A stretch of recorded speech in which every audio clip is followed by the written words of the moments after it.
Hey guys, मैं हिमांशु अपने channel take shop पे आप सभी का बहुत बहुत स्वागत करता हूँ। दोस्तों, हम लैपटॉप यूज़ जब करते हैं या जो भी करते हैं या जो लैपटॉप का काम करते हैं, हमें एक इशू अक्सर एक अपना एरर होती है, बी सॉल्ड, ब्लू स्क्रीन ऑफ डेथ, या फिर हम उसको स्टॉप एरर भी बोलते हैं। ये हमें अक्सर अपने लैपटॉप पे दिखती है। इस एरर के सॉल्यूशन को हमें कैसे उसका सॉल्व करना है, क्या है, ये क्यों आता है, इसके बारे में मैं आपको कंप्लीट इन्फॉर्मेशन देता हूँ।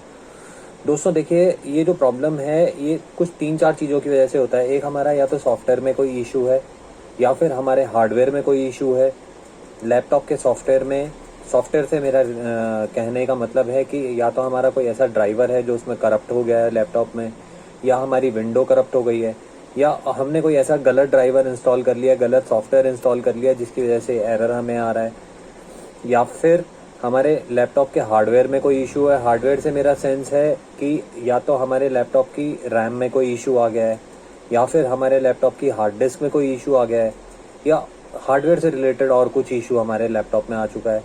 ये हमारा जो एरर है ये एक वायरस की वजह से भी आता है। वायरस अगर हमारे लैपटॉप में कोई आ जाता है और वो हमारे सॉफ्टवेयर को क्रैश करता है, तब भी हमारे बीसॉल्ट या ब्लू स्क्रीन ऑफ डेथ का जो एरर है वो हमारे लैपटॉप में आता है। हमारी रजिस्ट्री अगर करप्ट हो गई है विंडोज़ की, तब भी ये एरर हमारे पास आता है। तो ये मेन प्रॉपर ये 4 रीज़न होते हैं जिनकी वजह से एरर हमारे पास आता है। तो आइए दोस्तों, अब हम इसके बारे में चारों जो एरर्स हैं उनके बारे में एक बार जान लेते हैं। ये चारों एरर्स क्या हैं और इनका क्या सॉल्यूशन है। इसमें सबसे पहला एरर जो हमारे पास आता है वो आता है इनएक्सेसिबल बूट डिवाइस। ये किस रीज़न से आता है?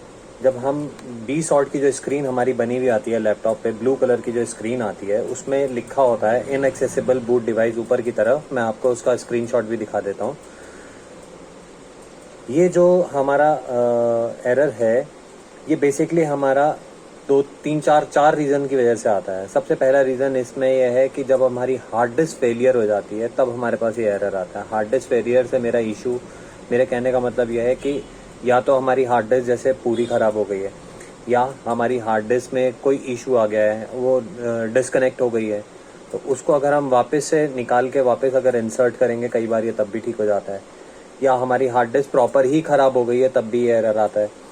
दूसरा इसमें आता है दोस्तों एक ड्राइवर से रिलेटेड इशू, कि हमने अगर अपनी हार्ड डिस्क में कोई ड्राइवर अगर इंस्टॉल किया है और वो ड्राइवर हमने गलत इंस्टॉल कर दिया है, तब भी ये एरर का इशू आता है इसमें। तो हमें हमेशा ध्यान रखना है कि जो भी हम ड्राइवर इंस्टॉल करेंगे वो हमारे लैपटॉप पे जो मॉडल है हमारे लैपटॉप का, उस मॉडल से कॉन्फ़िगर हुआ होना चाहिए। मतलब सेम ड्राइवर जो उस लैपटॉप के मॉडल नंबर के हिसाब से जो ड्राइवर आता है, हमें वही ड्राइवर इंस्टॉल करना है। हमने अगर कोई भी दूसरा कोई सॉफ्टवेयर का क्रैश वर्जन वगैरह अगर हमने इंस्टॉल किया है, तो तब भी ये प्रॉब्लम हमें जनरेट करेगा, क्योंकि हमारी जो फाइल होगी, अगर कोई मैंडेटरी फाइल है जो लैपटॉप को ऑन होने के लिए लगती है या बूट होने के लिए जो फाइल की रिक्वायरमेंट होती है, अगर वो फाइल हमारी करप्ट हो जाएगी तब भी ये एरर जनरेट होगा। या फिर इसका चौथा जो रीज़न है, वो सबसे मेन रीज़न ये भी होता है कि हमारा पूरा ऑपरेटिंग सिस्टम ही क्रैश हो गया, मीन्स हमारी विंडो ही करप्ट हो गई है, तब भी एरर हमारे बी सॉल्ट वाला जो प्रॉब्लम है ये आएगा, और उसमें हमारा error code inaccessible boot device वहाँ पे ऊपर लिखा हुआ आता है। तो इन चारों इस एरर की प्रॉब्लम के जो 4 रीजंस हैं वो चारों मैंने आपको बता दिए। उनका क्या क्या कारण है वो भी मैंने आपको बता दिया। तो आइए चलो देखते हैं अब इसके बाद जो दूसरा एरर आता है बी सॉल्ट में, ब्लू स्क्रीन ऑफ डेथ में, वो क्या आता है।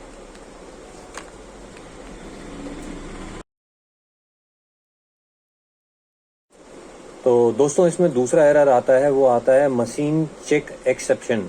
ऊपर उसमें लिखा हुआ आएगा, जहाँ पे हमारा ब्लू स्क्रीन ऑफ डेथ जो स्क्रीन पे पूरा बना हुआ आ रहा है, वहाँ पे ऊपर की साइड यहाँ पे लिखा हुआ आता है मशीन चेक एक्सेप्शन।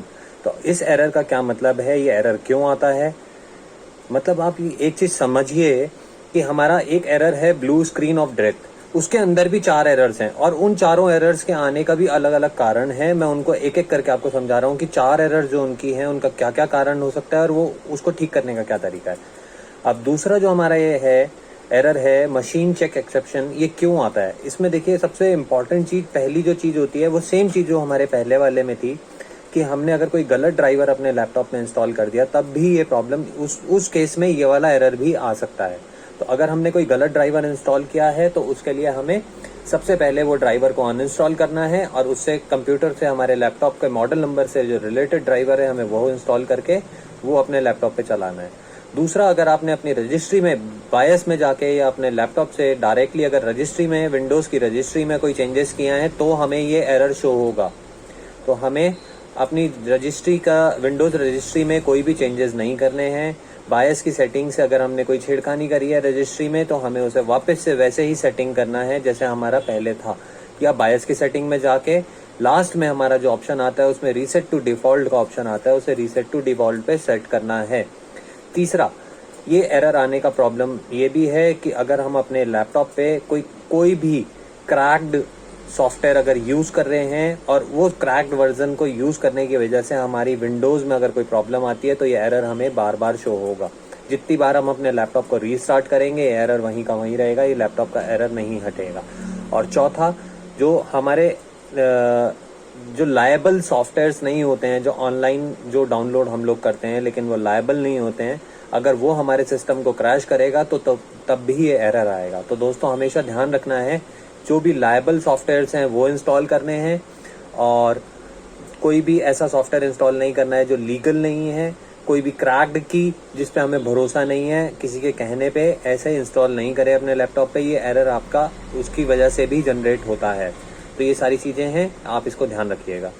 आइए अब तीसरे एरर के बारे में जानते हैं।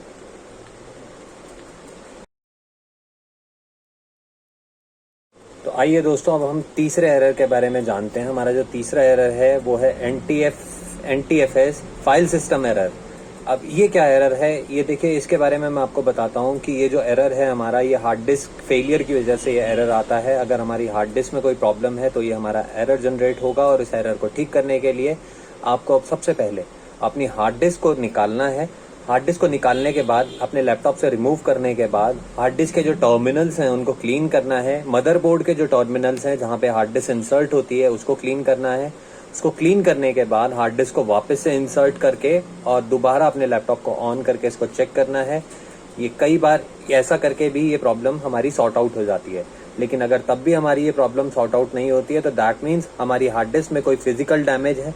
फिजिकल डैमेज होने की वजह से हमारी हार्ड डिस्क में ये एरर आ रहा है और उसके लिए अगर तब भी ये एरर नहीं हटता है तो आप एक बार अपनी हार्ड डिस्क को रिप्लेस करके देखें। एक बार अगर आपके हार्ड डिस्क रिप्लेस हो जाती है तो हो सकता है ये एरर आपका हट जाए। तो ये थर्ड वाला जो रीज़न है NTFS फाइल सिस्टम एरर वाला, ये हमारा हार्ड डिस्क की वजह से आता है। तो आइए अब अपने चौथे एरर के बारे में जानते हैं। आइए अब हम अपने चौथे और लास्ट एरर के बारे में जानते हैं। ये है दोस्तों डेटा बस एरर। जब भी हमारा एक स्माइली, कोई भी सैड स्माइली अगर उसमें बना हुआ आ रहा है और उसमें डेटा बस एरर नीचे लिख के आ रहा है स्क्रीन के यहाँ पे इस साइड पे डेटा बस एरर, अगर एरर इसमें लिखा हुआ आ रहा है तो दैट मीन्स आपकी हार्डवेयर से ही रिलेटेड ये इशू है। लेकिन ये आपकी हार्ड डिस्क का भी हो सकता है, लेकिन ये हार्ड डिस्क की वजह से ज़्यादा एरर नहीं आता है। ये सबसे ज़्यादा एरर आता है आपकी रैम की वजह से। मैं आपको एक सेकंड इसको वीडियो को पॉज करके दिखाता हूँ, आपको क्या करना है मैं आपको बता देता हूँ। तो देखिए दोस्तों, आपको क्या करना है, आपको अपने लैपटॉप से ये रैम रिमूव करनी है। मैं इसको यहाँ पे, ये रैम को आप रिमूव करेंगे। रैम के देखिए ये टर्मिनल्स हैं, जो गोल्डन कलर के टर्मिनल्स हैं, ये इस साइड भी टर्मिनल हैं और इस साइड भी टर्मिनल्स हैं। आपको क्या करना है, सिंपली कुछ नहीं करना है। रैम को ईजिली रिमूव करेंगे आप अपने लैपटॉप से।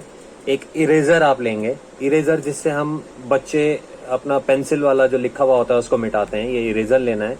और ये गोल्डन कलर के जो टर्मिनल्स हैं, ये जो आप देख रहे हैं रैम के इस साइड भी है और इस साइड भी है, इनको अच्छे से क्लीन करना है इरेजर की मदद से, इस साइड से भी और बैक साइड से भी। इसको क्लीन करने के बाद बेसिकली होता क्या है कि हमारे जो गोल्डन कलर के टर्मिनल्स हैं इनमें कार्बन आ जाता है। उसकी वजह से हमारी रैम जो है वो लैपटॉप से डिटेक्ट नहीं होती है और डिटेक्ट नहीं होने की वजह से हमारा ये डेटा बस एरर आता है।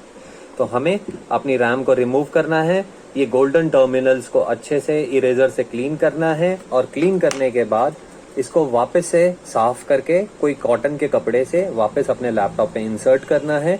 इंसर्ट करने के बाद अपने लैपटॉप को वापस रीस्टार्ट करेंगे। रीस्टार्ट करने के बाद मोस्ट प्रोबेबली आपको ये एरर दोबारा कभी नहीं आएगा। तो दोस्तों आशा करता हूँ कि मेरे ये blue screen of death B sword error के बारे में मैंने आपको चारों, इस एरर के अंदर जो 4 एरर्स आती हैं, क्या रीज़न होते हैं उनके, इसके बारे में ये कंप्लीट जानकारी जो दी वो आपको अच्छी लगी होगी। अगर आपको ये वीडियो पसंद आई तो प्लीज़ मेरे चैनल को सब्सक्राइब कीजिए, वीडियो को लाइक कीजिए और अपने दोस्तों के साथ शेयर कीजिए। Thank you so very much.